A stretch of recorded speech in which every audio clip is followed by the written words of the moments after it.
had tonight a significant meeting with President Ալիևը and Prime Minister Nikol Pashinyan. It was the occasion to have a frank and open dialogue on the current situation in the region. The EU is committed.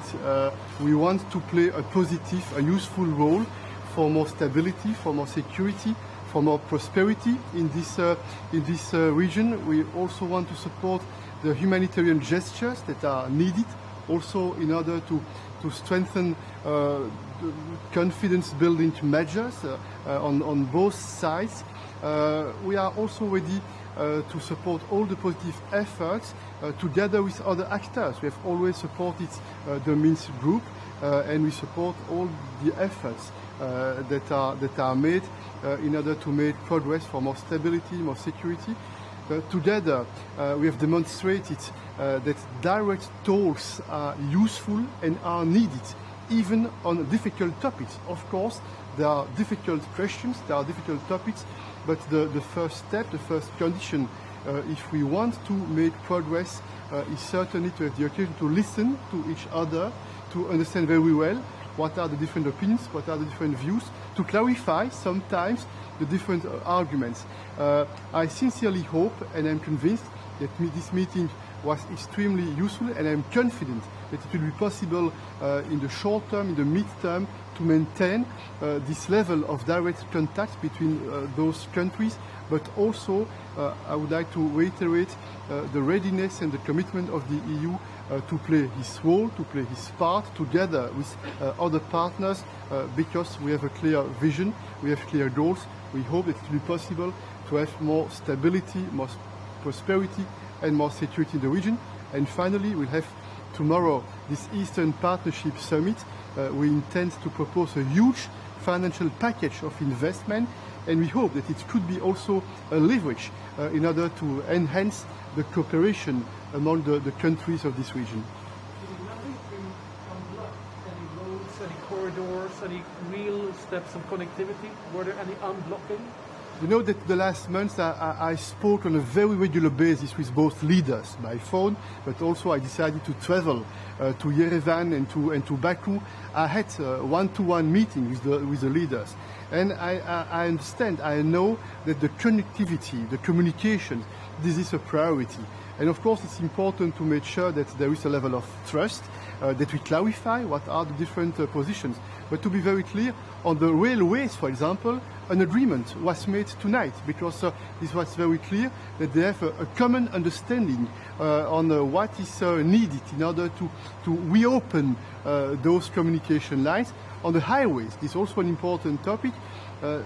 We have identified what are the questions that we need to work on in the short term, in the mid-term, in order to make progress. And I'm confident. I'm really confident because even if some questions are difficult, this is not a secret, I'm confident because I think that this very long meeting, 4 hours and a half, it was a very good occasion in order to make sure that there is a mutual understanding. It doesn't mean that we agree on everything, but this means that there is a common political will to make the effort in order to have a better understanding and to see how we can strengthen the level of cooperation, and also how we can try to address the different challenges we are facing. The meeting started with a tension because President Ալիևը talked about the Zangezur corridor comparing with the Lachin one. Was this topic brought in talks, and what was the... This is always important to speak directly, because if we take into account the statements that are made through the press, of course it's important, this is the rhetoric, but it's very important to speak directly. And I'm convinced that the added value of such a meeting in person is huge. This is big, and I'm convinced after the meeting in person in Sochi, for example, this meeting today, I'm convinced will give the occasion in the near future to have other direct contacts between both leaders, which is very useful. And you know that a few weeks ago we succeeded, being very humble, to play a positive role in order to make possible a direct line at the level of the Ministers of Defense in order to try to prevent possible incidents or to manage incidents if there would be some difficulties, and in order to avoid further escalation. And those direct contacts at the level of the leaders, this is very important, I think, in order to maximize the chance for more stability and more security. In Azerbaijani press, there is circulation about the news that you left both leaders alone for a moment. Was it true? This is true, indeed. Was it intentionally from your part? Yeah, this is true, because I thought it was important for me to help, to support, to encourage.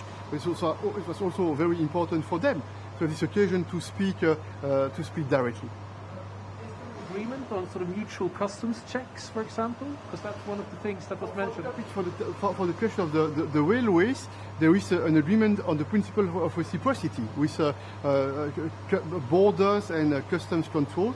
This for the railway, and we discussed in depth the topic highways and the question of those infrastructures that are needed in order to improve the connectivity. And I understand that they have clarified the topics that we need to work on in the next weeks and months. Thank you. Thank you. Thank you.